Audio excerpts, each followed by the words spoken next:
ನೀವಿನ್ನೂ ನಮ್ಮ divine media ಚಾನಲ್ನ ಸಬ್ಸ್ಕ್ರೈಬ್ ಮಾಡಿಲ್ಲ ಅಂದರೆ ಈ ಕೂಡಲೇ ಸಬ್ಸ್ಕ್ರೈಬ್ ಬಟನ್ ಪ್ರೆಸ್ ಮಾಡಿ, ಪಕ್ಕದಲ್ಲೇ ಕಾಣುವ ಬೆಲ್ ಬಟನ್ ಪ್ರೆಸ್ ಮಾಡಿದ್ರೆ ನಮ್ಮ ಎಲ್ಲ ವೀಡಿಯೋಸ್ ನೀವು ಬೇಗ. ಸಮಸ್ತ ಹಿಂದೂ ಬಾಂಧವರಿಗೆ ಯುಗಾದಿ ಹಬ್ಬದ ಶುಭಾಶಯಗಳು.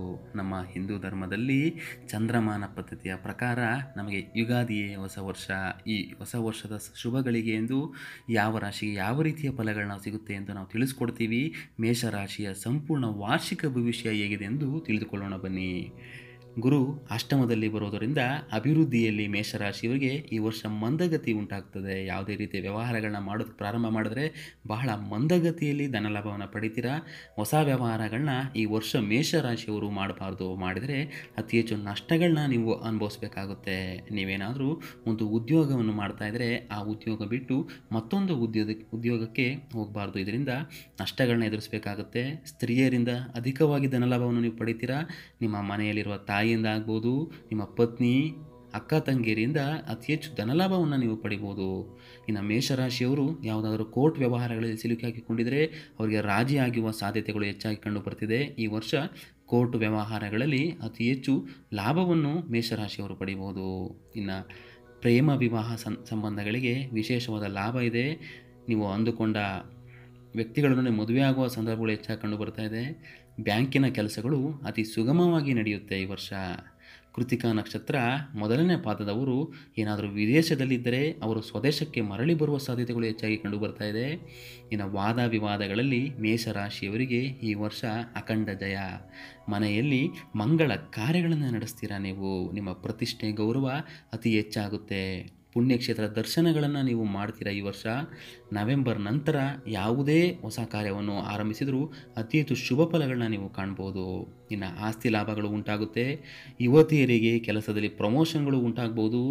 ಮೇಷರಾಶಿಯ ಯುವತಿಯರಿಗೆ ಈ ವಿವಾಹ ಯೋಗ ಆದಷ್ಟು ಬೇಗ ಕೂಡು ಬರುತ್ತೆ. ಮದುವೆ ಆಗಿಲ್ಲ, ಬಹಳ ಕಷ್ಟದಲ್ಲಿದ್ದೇವೆ ಗುರುಗಳೇ ಅಂತ ಹೇಳುವವರಿಗೆ ವಿವಾಹ ಯೋಗ ಅತಿ ಬೇಗ ಕೂಡಿ ಬರುತ್ತೆ. ಇನ್ನು ಸಜ್ಜನರು ವೈರಿಗಳಾಗುವ ಸಾಧ್ಯತೆ ಮೇಷರಾಶಿಯವರಿಗೆ ಹೆಚ್ಚಾಗಿ ಕಂಡು ಬರ್ತಾ ಇದೆ. ನಿಮ್ಮ ಜೊತೆಯಲ್ಲೇ ಇದ್ದು ನಿಮ್ಮ ಸುತ್ತಮುತ್ತಲಿರುವವರು ನಿಮ್ಮ ವೈರಿಯಾಗಿ ಕಾಣಬಹುದು. ಆದ್ದರಿಂದ ಎಚ್ಚರಿಕೆಯಿಂದ ನೀವಿರಬೇಕು. ನಿಮ್ಮ ಆರೋಗ್ಯದ ಕಡೆ ಹೆಚ್ಚು ಗಮನವನ್ನು ನೀಡಬೇಕು. ಧರ್ಮಹಾನಿ ಆಗ್ಬೋದು. ಧರ್ಮಹಾನಿ ಅಂತಂದರೆ ದೇವರ ಮೇಲೆ ಒಂದು ಆಸಕ್ತಿ ಕಡಿಮೆ ಆಗುವಂಥದ್ದು. ಧಾರ್ಮಿಕ ಕ್ಷೇತ್ರಗಳಿಗೆ ಭೇಟಿ ನೀಡೋದನ್ನು ಬಹಳ ಕಡಿಮೆ ಮಾಡ್ತೀರಾ. ಆದಷ್ಟು ದೇವರ ಧ್ಯಾನವನ್ನು ಮಾಡಿ ದೇವರ ಪ್ರಾರ್ಥನೆ ಮಾಡೋದ್ರಿಂದ ಅತಿ ಹೆಚ್ಚು ಶುಭ ಫಲಗಳನ್ನ ನೀವು ಪಡಿಬೋದು. ಇನ್ನು ಉದ್ಯೋಗ ಇಲ್ಲ, ನಿರುದ್ಯೋಗಿಗಳಿಗೆ ಉದ್ಯೋಗ ಪ್ರಾಪ್ತಿಯಾಗುವ ಸಮಯ ದೂರ ಇಲ್ಲ. ಆದಷ್ಟು ಬೇಗ ಒಂದು ಒಳ್ಳೆಯ ಕೆಲಸಕ್ಕೆ ಸೇರಿ ಜೀವನ ಸೆಟಲ್ ಆಗುವ ಒಂದು ಒಳ್ಳೆಯ ಕಾಲ ಮೇಷರಾಶಿಯವರಿಗೆ ಈ ವರ್ಷ ಇದೆ. ವಿದ್ಯೆಯಿಂದ ಕೀರ್ತಿ ಲಭಿಸುತ್ತೆ. ಯಾರು ವಿದ್ಯಾಭ್ಯಾಸದ ತೊಡಗಿರ್ತೀರಾ ಆ ವಿದ್ಯೆಯಿಂದಲೇ ಜೀವನ ಬದಲಾಗುವ ಸಮಯಗಳು ಅತಿ ಹೆಚ್ಚು ಕಾಣ್ತಾ ಇದೆ. ಇನ್ನು ಅಧಿಕಾರ ಒತ್ತಡ ಉಂಟಾಗ್ಬೋದು. ಯುವಕರಿಗೆ ಹೆಚ್ಚು ಯಾರು ಕೆಲಸ ಕ್ಷೇತ್ರದಲ್ಲಿ ಉದ್ಯೋಗ ಕ್ಷೇತ್ರದಲ್ಲಿ ದುಡಿತಾ ಇರ್ತೀರಾ ನಿಮಗೆ ಒತ್ತಡಗಳು ಹೆಚ್ಚಾಗುತ್ತೆ. ಪ್ರಮೋಷನ್ ಜೊತೆಗೆ ಉದ್ಯೋಗದಲ್ಲಿ ಅಧಿಕ ಒತ್ತಡಗಳನ್ನ ನೀವು ಕಾಣ್ಬೋದು. ಗಣ್ಯ ವ್ಯಕ್ತಿಗಳ ಪರಿಚಯವನ್ನು ಈ ವರ್ಷ ನೀವು ಮಾಡಲಿದ್ದೀರಿ. ಇನ್ನು ಕೃತಿಕಾ ನಕ್ಷತ್ರದವರಿಗೆ ವರ್ಷ ಪೂರ್ತಿ ಷೇರು ಮಾರುಕಟ್ಟೆಯಲ್ಲಿ ಹೂಡಿಕೆಗೆ ಉತ್ತಮ ದಿನವಾಗಿದೆ. ಈ ವರ್ಷ ಷೇರು ಮಾರುಕಟ್ಟೆಯಲ್ಲಿ ನೀವೇನಾದ್ರು ಹೂಡಿಕೆ ಮಾಡ್ತೀರಾ, ಯಾವುದಾದ್ರು ವ್ಯವಹಾರದಲ್ಲಿ ಹಣವನ್ನು ಹೂಡಿಕೆ ಮಾಡ್ತಾ ಇದ್ದೀರಾ ಅಂದರೆ ಕೃತಿಕಾ ನಕ್ಷತ್ರದವರಿಗೆ ಅತಿ ಹೆಚ್ಚು ಶುಭ ಫಲಗಳನ್ನ ನಾವು ನೋಡ್ಬೋದು. ಇನ್ನು ಯುವಕರಿಗೆ ಪ್ರೇಮ ವಿವಾಹ ಯೋಗ. ತಾವು ಇಷ್ಟಪಟ್ಟ ಯುವತಿಯರನ್ನು ಪಡೆಯೋದಕ್ಕೆ ಈ ವರ್ಷ ಭಾಳ ಸುಗಮವಾಗಿದೆ. ಕ್ರೀಡಾಪಟುಗಳಿಗೆ ಉತ್ತಮ ವರ್ಷ ಇದಾಗಿದೆ. ಕ್ರೀಡೆ ಯಾವುದಾದರೂ ಕ್ರಿಕೆಟ್ ಮುಂತಾದ ಸ್ಪರ್ಧೆಗಳಿಗೆ ಅವರು ಹೆಚ್ಚು ಭಾಗಿಯಾಗುವಂಥ ಕಾಲಗಳು ಹತ್ರ ಇದೆ. ವರ್ಷ ಪೂರ್ತಿ ನೌಕರರಿಗೆ ಎಲ್ಲ ಕ್ಷೇತ್ರದಲ್ಲೂ ಸಹೋದ್ಯೋಗಿಗಳಿಂದ ಬೆಂಬಲವನ್ನು ಸಿಗುತ್ತೆ. ನಿಮ್ಮ ಸುತ್ತಮುತ್ತ ಅಕ್ಕಪಕ್ಕ ಕೆಲಸ ಮಾಡೋರು ಕೂಡ ನಿಮಗೆ ಅತಿ ಹೆಚ್ಚು ಬೆಂಬಲವನ್ನು ನೀಡ್ತಾರೆ. ಕೆಲಸದಲ್ಲಿ ಒಳ್ಳೆಯ ನಿಮ್ಮ ಗುಣ ಸ್ವಭಾವಗಳನ್ನು ನೋಡಿ ನಿಮಗೆ ಪ್ರಮೋಷನ್ ಕೂಡ ಸಿಗ್ಬೋದು. ಮತ್ತೊಂದು ಏನು ಅಂತಂದರೆ ಮುಖ್ಯವಾಗಿ ಟ್ರಾನ್ಸ್ಫರ್ ಆಗುವ ಸಾಧ್ಯತೆಗಳು ಹೆಚ್ಚಾಗಿ ಕಂಡು ಬರ್ತಿದೆ. ಇದರಿಂದ ನಿಮಗೆ ಅನುಕೂಲನೂ ಆಗ್ಬೋದು, ಅನಾನುಕೂಲ ಕೂಡ ಆಗ್ಬೋದು. ಮಹಿಳೆಯರಿಗೆ ನೌಕರಿಯಲ್ಲಿ ಬಡ್ತಿ ಕೂಡ ಸಿಗುತ್ತೆ. ವ್ಯಾಪಾರಸ್ಥರಿಗೆ ಅತಿ ಹೆಚ್ಚು ಅಭಿವೃದ್ಧಿ ಈ ವರ್ಷ ನಾವು ನೋಡ್ಬೋದು. ಯಾರು ಮೇಷರಾಶಿಯವರು ವ್ಯಾಪಾರ ವ್ಯವಹಾರಗಳನ್ನ ಮಾಡ್ತಿರ್ತೀರಾ ಅತಿ ಹೆಚ್ಚು ಧನಲಾಭವನ್ನು ಈ ವರ್ಷ ಪಡಿತೀರಾ. ನೀವು ಹೊಸ ಯೋಜನೆಗಳಿಗೆ ಎಚ್ಚರಿಕೆಯಿಂದ ಹಣವನ್ನು ಹೂಡಬೇಕು. ಯಾವುದಾದ್ರೂ ಹಣ ಹೂಡಬೇಕು ಅಂತಂದರೆ ಈ ವರ್ಷ ನೀವು ಬಹಳ ಯೋಚನೆ ಮಾಡಿ ಹೂಡುವಂಥದ್ದು, ಇಲ್ಲಾಂದರೆ ನಷ್ಟವನ್ನು ನೀವು ಕಾಣ್ತೀರಾ. ದಲ್ಲಾಳಿಗಳಿಗೆ ಮೇಷರಾಶಿಯವರಿಗೆ ಅಧಿಕವಾದ ಲಾಭ ಈ ವರ್ಷವಾಗಿದೆ. ಇನ್ನು ಕೃತಿಕಾ ನಕ್ಷತ್ರದವರಿಗೆ ಕಾರ್ಯದಲ್ಲಿ ಕೊಂಚ ಭಂಗಗಳು ಉಂಟಾಗಬಹುದು. ಯಾವುದೇ ಕೆಲಸ ಕಾರ್ಯಗಳನ್ನ ಶುರು ಮಾಡ್ತೀನಿ ಅಂದರೆ ಕೃತಿಕಾ ನಕ್ಷತ್ರದವರು ಬಹಳ ಎಚ್ಚರಿಕೆಯಿಂದ ಮುಂದುವರಿಬೇಕು. ಇನ್ನು ಕೃಷಿಕರಿಗೆ, ರೈತರಿಗೆ ಬಹಳ ಲಾಭವಾದ ಈ ವರ್ಷ.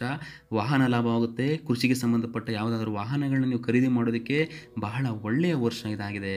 ಬೆಳೆಗಾರರಿಗೆ ವಿಶೇಷ ಧನಲಾಭಗಳು ಉಂಟಾಗುತ್ತದೆ. ಆದರೆ ರೈತರು ಕಾಗದ ಪತ್ರ ವಿಚಾರದಲ್ಲಿ ಬಹಳ ಎಚ್ಚರಿಕೆಯಿಂದ ಇರಬೇಕು. ಯಾವುದಾದ್ರೂ ಮೋಸವಾಗುವ ಸಂದರ್ಭಗಳು ಹೆಚ್ಚಾಗಿ ಕಂಡು ಬರ್ತಾ ಇದೆ ಈ ವರ್ಷ. ಇನ್ನು ಕಷ್ಟ ಇದೆ ಅಂತ ಕೊರಗಬೇಡಿ ಮೇಷರಾಶಿಯವರು. ಒಂದಲ್ಲ ಒಂದಿನ ಸಮಸ್ಯೆಗಳಿಗೆ ಪರಿಹಾರ ಸಿಕ್ಕೇ ಸಿಗುತ್ತೆ. ಆದಷ್ಟು ಓದಿನಲ್ಲಿ ಆಸಕ್ತಿ ಕಡಿಮೆ ಆಗ್ಬೋದು ಮೇಷರಾಶಿಯವರಿಗೆ. ಮೇಷರಾಶಿಯವರು ಈ ವರ್ಷ ಶುಭ ಹಾಗೂ ಅಶುಭ ಫಲಗಳನ್ನು ಮಿಶ್ರವಾಗಿ ಪಡಿತಾ ಇದ್ದಾರೆ. ಆದಷ್ಟು ಮೇಷರಾಶಿಯವರು ಶನಿ ಹಾಗೂ ಗುರುವಿನ ಪ್ರಾರ್ಥನೆಯನ್ನು ಮಾಡಬೇಕು. ಪ್ರತಿ ಗುರುವಾರ ಗುರುವಿನ ದೇವಸ್ಥಾನಕ್ಕೆ ಹೋಗಿ ಈ ಕಡಲೆ ದಾನವನ್ನು ಮಾಡಬಂದರೆ ಬಹಳಷ್ಟು ಶುಭಯೋಗ. ಆದಷ್ಟು ನವಗ್ರಹ ಪ್ರದಕ್ಷಿಣೆಯನ್ನು ಮಾಡಿ, ಗುರುವಿನ ಪ್ರಾರ್ಥನೆ ಮಾಡಿ, ಪ್ರತಿ ಶನಿವಾರ ಆಂಜನೇಯ ದೇವಸ್ಥಾನಕ್ಕೆ ಮೇಷರಾಶಿಯವರು ಹೋಗಿ ಬಂದರೆ ಅತಿ ಹೆಚ್ಚು ಶುಭ ಫಲಗಳನ್ನ ಕಾಣ್ತೀರಾ. ಮುಂದಿನ ವಿಡಿಯೋದಲ್ಲಿ ಮತ್ತಷ್ಟು ರಾಶಿಗಳ ಬಗ್ಗೆ ವಿಶೇಷ ಮಾಹಿತಿಗಳನ್ನ ತಿಳಿಸ್ಕೊಡ್ತೀವಿ.